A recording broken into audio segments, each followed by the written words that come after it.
Oh, extreme wind warning today. I bet everyone's gonna stay inside the mall and everything like that. This must be the week of blowing drones up, using it for entertainment and I guess different narratives. I saw a funny video today, as well as some interesting piece of news where I thought technically for what they wrote, you wouldn't be allowed to do that in terms of using a drone to save someone's life, which I'll get into later.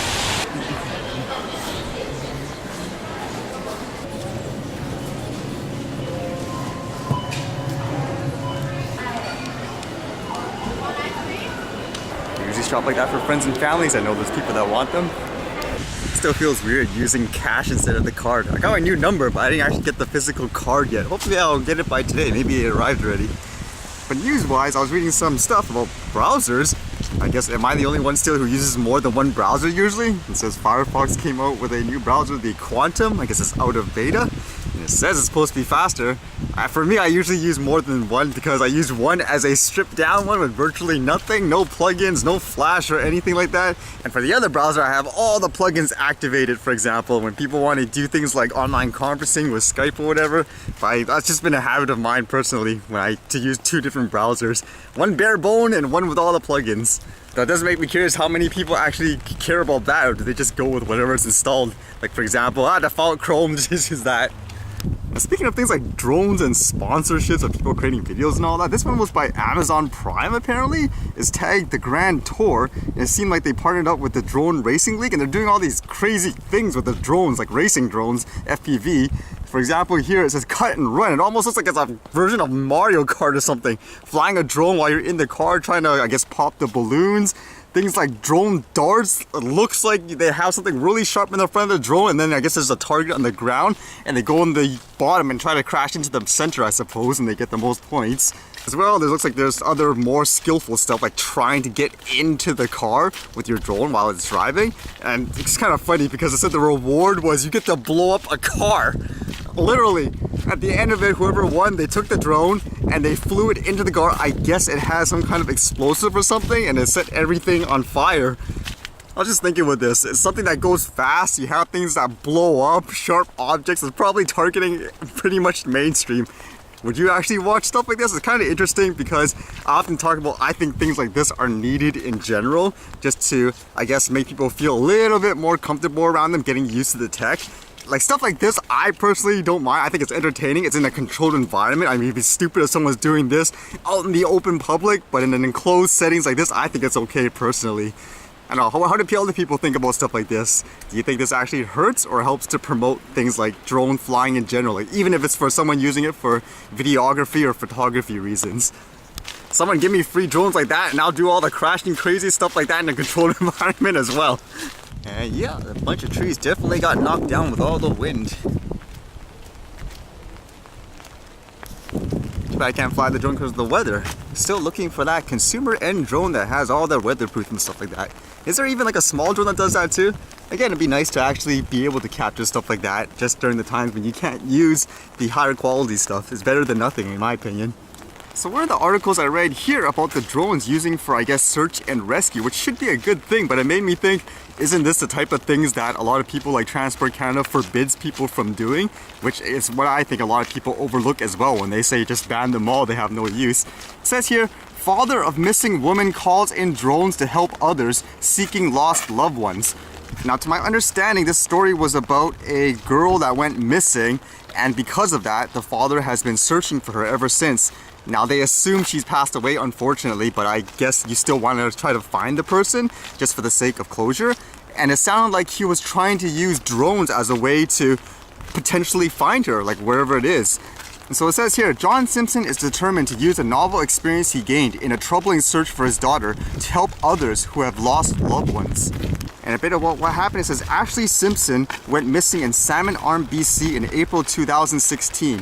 And this spring, her father traveled there from Ontario for a second time. He believed her body might be along the banks of the river or creek. The area had been flooded and it was too dangerous to search on foot, but Simpson had an idea. So this was the interesting part. It says he told his friend he wanted to borrow a drone and was put in touch with a surprisingly young expert, a 14-year-old boy with a fleet of drones and a strong commitment to this hobby. So that's kind of cool. I mean, that's how it should be. If someone has the resources and stuff, why not? Like, use it in that way. But this was the interesting part because it says Simpson hired the boy to search the mouth of the Salmon River where it flows into the Shuswap Lake. Although his daughter wasn't found, Simpson was resolved to get more drones into the hands of volunteer crews searching for missing people. So yeah, unfortunately, I guess they weren't able to find the body, but because of this, I guess he was inspired to try to promote the tech more.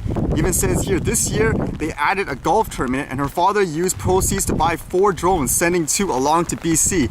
Now, while this should be a good thing, I can't help to think how, quote, illegal was all this.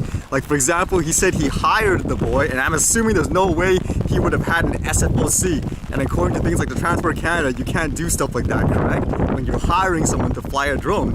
Another point I was thinking was, I mean, it makes sense to use the drone if it's flooded the area, for example, it's dangerous. Doesn't it make more sense to fly something like the drone to go scout it out?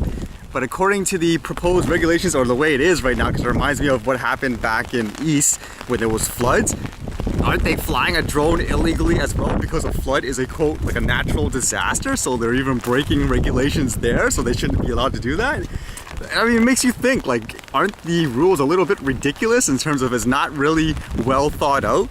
I'm actually super curious if there is anyone who legitimately believes in both instances. No, like it's good the way it is, the rules are fantastic.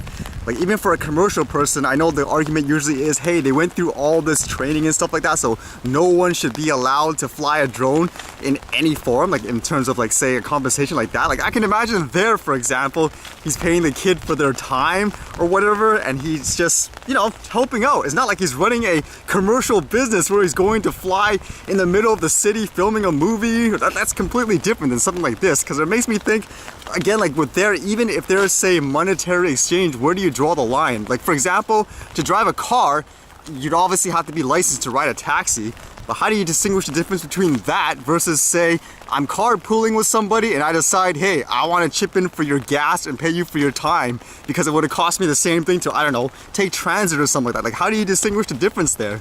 But likewise, with things like the natural disaster, how do you differentiate things like, okay, someone's being an idiot, there's like a helicopter or something like that dropping water in a forest fire and he's flying a drone there, versus someone that could use it in a legitimately good way. Like here, either it's trying to find somebody, because I don't think there's any governments or anything that's willing to donate money to help out the search, correct? So why can't you do it yourself if you have the option to do so?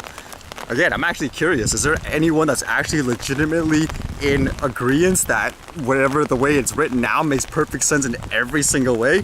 To me, with examples like this, it just doesn't. I'm probably inclined to say too, when you make things too ridiculous like that, you can argue it's gonna stop, for example, potentially the sensational accidents and all that, which is, in my opinion, is highly unlikely. But in terms of the good things that you're stopping, you're probably stopping more good things every single day that are more common like that by making things crazy and over the top, in my opinion anyways. All this rain and water. I guess that's what it kind of makes me think of right now, just to try to find water cliffs. There's still quite a few places that I would like to explore as well.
And dang, walking up this hill with 10 pomegranates in the bag is starting to get heavy.